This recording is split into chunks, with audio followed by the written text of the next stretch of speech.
அமெரிக்காவின் பொருளாதார தடை முடிவை ஆதரித்தால் ஒரு சொட்டு கச்சா எண்ணெய் கூட ஏற்றுமதி செய்ய முடியாதபடி கடும் பதிலடி தரப்படும் என வெளிகுடா நாடுகளுக்கு ஈரான் மீண்டும் எச்சரிக்கை விடுத்துள்ளது. இன்றைய பார்வை நிகழ்ச்சியுடன் இணைந்திருக்கிறீர்கள்.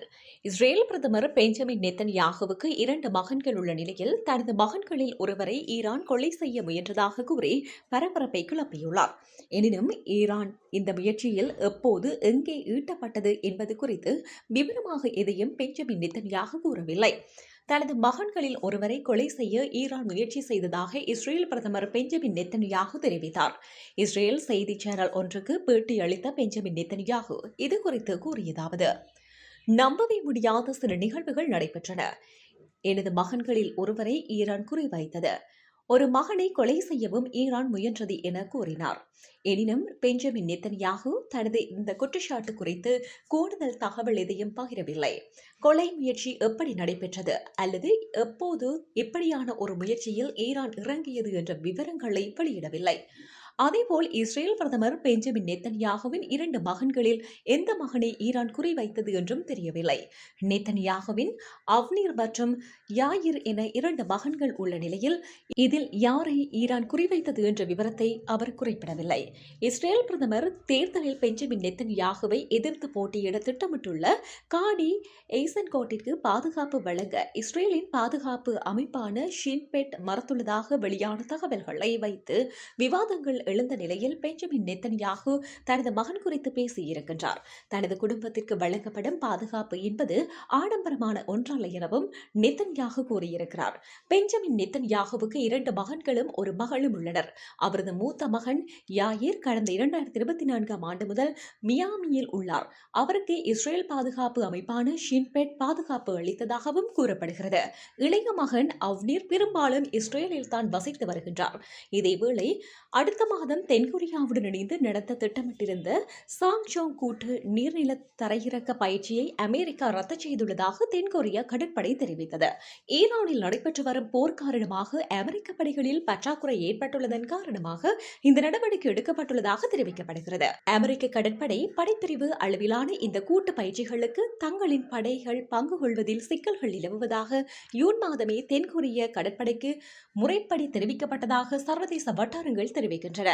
எவ்வாறாயினும் பயிற்சி மீண்டும் தொடங்கப்படுவது குறித்து 2 நாட்டு படைகளும் நெருங்கிய ஆலோசனையில் ஈடுபட்டுள்ளதாக கூறப்படுகிறது.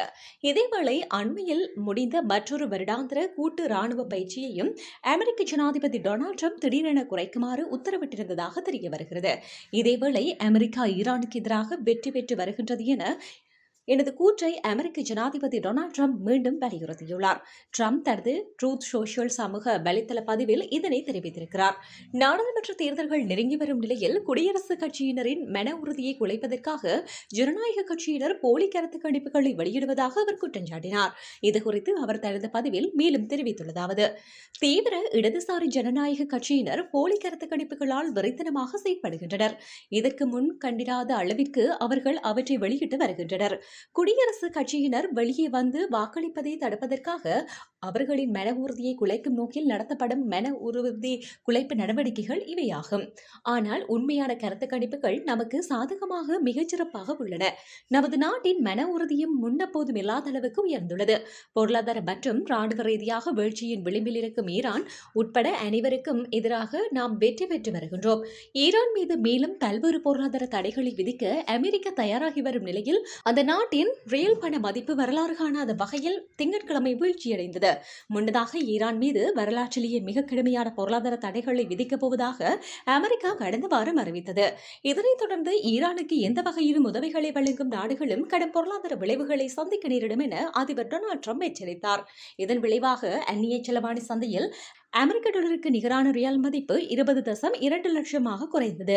ஈரான் மத்திய வங்கி அமெரிக்க டாலருக்கு நிகரான ரியால் மதிப்பு 15 லட்சமாக நிர்ணயித்த போதும் சந்தை மதிப்பே எடுத்துக் கொள்ளப்படுகிறது. கடந்த பிப்ரவரி மாதம் ஈரான் மீது அமெரிக்கா மற்றும் இஸ்ரேல் கூட்டுத் தாக்குதல் தொடங்குவதற்கு முன்பாகவே அந்த நாட்டின் பண மதிப்பு கடும் சரிவை சந்தித்தது. இரட்டை இலக்க பணவீக்கம் மற்றும் வளர்ச்சி சதவீதம் வீழ்ச்சியடைந்திருந்த நிலையில் 6 மாதங்களாக நடைபெற்று வரும் தொடர் மோதல்களால் அரிசி விலை 60%, மாட்டிறைச்சி விலை 150% அதிகரித்தது. ஈரான் மொத்த உள்நாட்டு உற்பத்தி 5%க்கு மேல் சரிவை சந்திக்கும் என சர்வதேச நிதியம் கணித்துள்ளது. ஓமனுடன் இன்று பேச்சுவார்த்தை. அதாவது பொருளாதார ரீதியாக பல்வேறு சிக்கல்களை சந்தித்து வந்தாலும் ஹோர்முஸ் நீரிணையில் பயணிக்கும் சரக்கு கப்பல்களை எச்சரிக்கும் விதமாக தாக்குதல்களை தொடர்ந்து நடத்தி அமெரிக்காவுக்கு ஈரான் அழுத்தம் தந்து வருகிறது. உலக பொருளாதாரத்தில் முக்கிய பங்கு வகிக்கும் ஹோர்முஸ் நீரிணையை இணைத்து மேலாண்மை செய்வது தொடர்பாக பேச்சுவார்த்தை நடத்த ஓமானுக்கு வெளியுறவு அமைச்சர் ஆகஸ்ட் 25ஆம் தேதி பயணிக்கவுள்ளார். மேலும் அவர் அமெரிக்காவுக்கு ஒத்துழைப்பு அளிக்கும் நாடுகளுக்கு எதிராகவும் ஈரான் நடவடிக்கை எடுக்கும் என்றும் ஒரு சொட்டு கச்சா எண்ணெயை கூட ஏற்றுமதி செய்ய முடியாதபடி தாக்குதல் கடுமையாக இருக்கும் எனவும் ஈரானின் கைகள் ஒன்றும் கட்டப்பட்டிருக்கவில்லை என்றும் தெரிவித்திருந்தார். இதனிடையே பாகிஸ்தான் ராணுவ தளபதி அசீம் முனீர், பாகிஸ்தான் உள்துறை அமைச்சர் மொக்ஷின் நக்வி உள்ளிட்டோர் ஈரானுக்கு திங்கட்கிழமை சென்றனர். இதுகுறித்து பாகிஸ்தான் ராணுவம் வெளியிட்டுள்ள அறிவிப்பில், இந்த பிராந்தியத்தில் அமைதி ஸ்திரத்தன்மையை ஊக்குவிக்கும் பாகிஸ்தானின் நடவடிக்கைகளில் ஒன்றாக ஈரானுக்கு ராணுவ தளபதியும் உள்துறை அமைச்சரும் சென்றுள்ளனர். அமைதி மற்றும் மத்திய கிழக்கில் நடைபெறும் மோதலுக்கு தீர்வு காண்பதில் ராணுவ தளபதி கவனம் செலுத்துவார் என தெரிவிக்கப்பட்டுள்ளது. ஈரானின் முன்னாள் நட்பு நாடான சிரியாவில் உள்ள அபு குஹார் விமானப்படை தளம் மீது இஸ்ரேல் அண்மையில் தாக்குதல் நடத்தியது. துருக்கியின் ஆயுதங்கள் வந்து இறங்குவதை தடுக்கவே இஸ்ரேல் இந்த தாக்குதலை நடத்தியதாக கூறப்பட்டது. இதனால் இரு நாடுகளுக்கும் இடையில் பதற்றம் ஏற்பட்ட நிலையில் அந்த பதற்றத்தை தணிக்கும் முயற்சியாகவே ஜோர்டானில் சிரியா வெளியுறவுத்துறை அமைச்சர் அசாத் அல் சியானி இஸ்ரேல் உயரதிகாரிகள் குழுவை திங்கட்கிழமை சந்தித்து பேசினார். இந்த பேச்சுவார்த்தைக்கு இஸ்ரேலின் நட்பு நாடான அமெரிக்கா மத்தியஸ்தம் செய்து கொண்டது. பேச்சுவார்த்தையின் போது சிரியாவுக்கு தனது ராணுவத்தை பலப்படுத்தவும் எந்த நாட்டுடனும் கூட்டணி சேரவும் உரிமை இருப்பதாக சிரியா தரப்பில் தெரிவிக்கப்பட்டது. அதேபோல் தெற்கு சிரியாவில் 2024ஆம் ஆண்டு முதல் ஆக்கிரமித்த பகுதியில் இருந்து இஸ்ரேலிய படைகள் வெளியேற வேண்டும் எனவும் சிரியா தரப்பில் வலியுறுத்தப்பட்டது.